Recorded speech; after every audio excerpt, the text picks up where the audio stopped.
Sapoti Rahby Digital leo kwa kununua t-shirt nzuri na bora kabisa kwa bei ya shilingi 50,000 tu. Mapato yote yatatumika kukuza na kuimarisha huduma zetu ili tuendelee kukuletea kazi bora zaidi. Weka oda yako sasa kwa WhatsApp namba 0672476301 au 0654467177. Kumbuka kuwa malipo haya ni kwa ajili ya sapoti na sio biashara ya kawaida. Na kwa atakaojiunga na programu hii watatambuliwa rasmi kama wanafamilia wa Rahby Digital. Tushirikiane kuijenga Rahby Digital. Kwa pamoja tunaweza.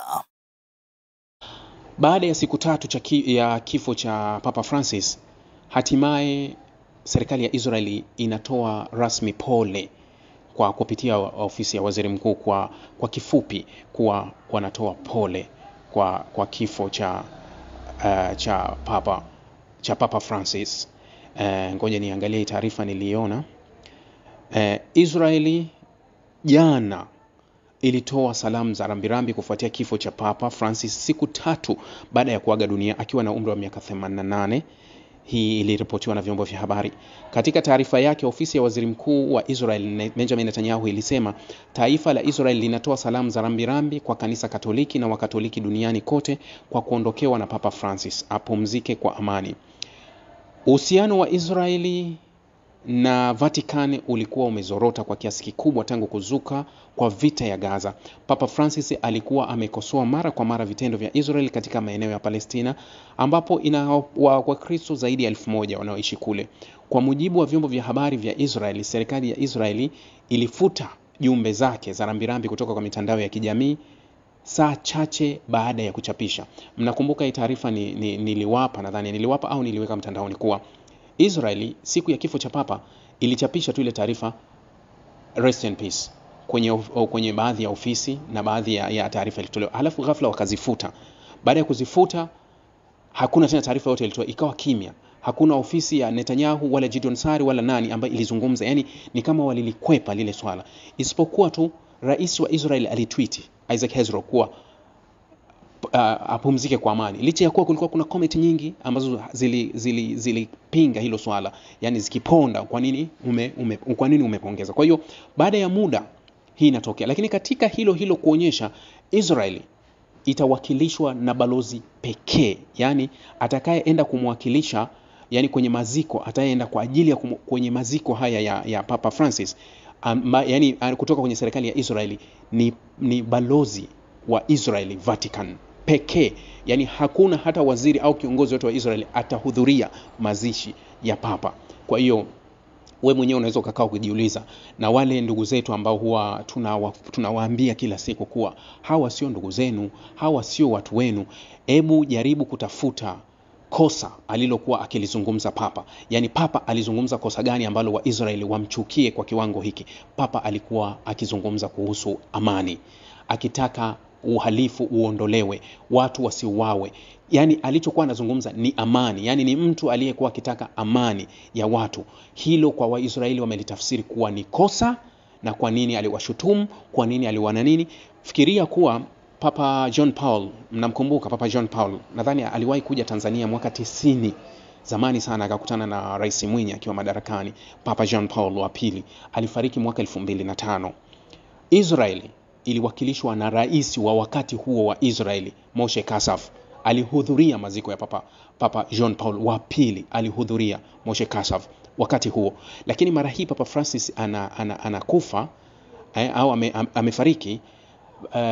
Hakuna kiongozi yoyote wa Israeli atahudhuria mazishi yake. Yani inakupa tafsiri gani kuwa sijui, yani kwa tafsiri mtaiweka wenyewe mnayoona kuwa ni tafsiri halisi kwenye hili, lakini in shortly kuwa tunapenda kuzungumza na wenzetu wa upande wa pili kuwa mara nyingi mimi napenda kuwaonyesha nyekundu, nyeusi.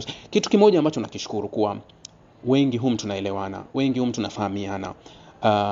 Nilipohitaji kila nafasi, ukweli kuwa mmenishika mkono bila kuliangalia hilo, na wengi ambao tuliomo kwenye hili grupu, hata wale ambao sio wa imani yangu, wamekuwa bega kwa bega, kwa sababu wanafahamu sizungumzi kuhusu masuala ya kidini, sizungumzi kucrash mtu, sizungumzi wala sichutumu mtu yoyote.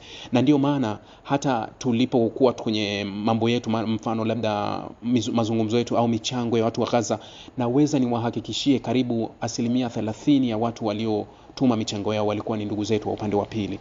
Yani waliguswa na kile ambacho kila siku nakizungumza binadamu. Lakini hata hii juzi nilivyokuwa nimewaambia kuwa jamani, tunaanzisha channel yetu tuifanye kuwa bora, nimepokea baadhi ya michango kutoka kwa ndugu zetu wa awamu ya pili, jamaa zangu, rafiki zangu wengi wananipigia simu kutoka nje, wanaonipigia simu kutoka hapa, wananitumia message, tunazungumza, it's okay.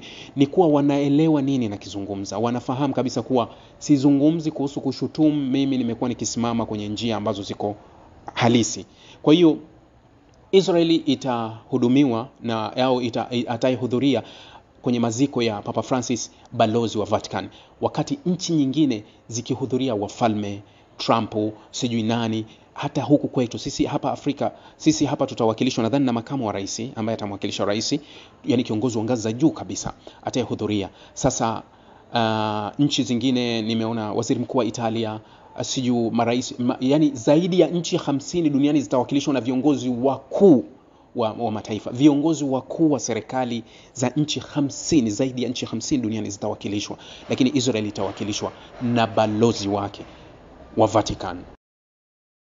Sapoti Rahby Digital leo kwa kununua t-shirt nzuri na bora kabisa kwa bei ya shilingi 50,000 tu. Mapato yote yatatumika kukuza na kuimarisha huduma zetu ili tuendelee kukuletea kazi bora zaidi. Weka oda yako sasa kwa WhatsApp namba 0672476301 au 0654467177. Kumbuka kuwa malipo haya ni kwa ajili ya sapoti na sio biashara ya kawaida. Na kwa atakaojiunga na programu hii watatambuliwa rasmi kama wanafamilia wa Rahby Digital. Tushirikiane kuijenga Rahby Digital. Kwa pamoja tunaweza.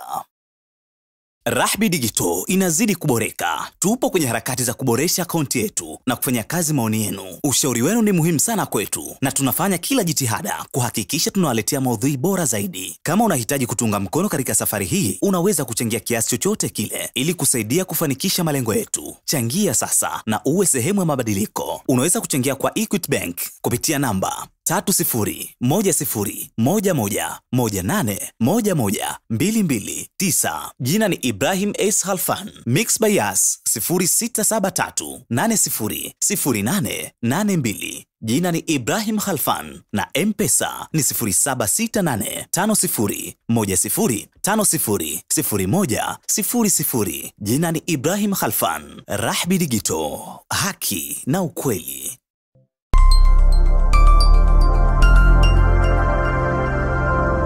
Rahby Digital, haki na ukweli.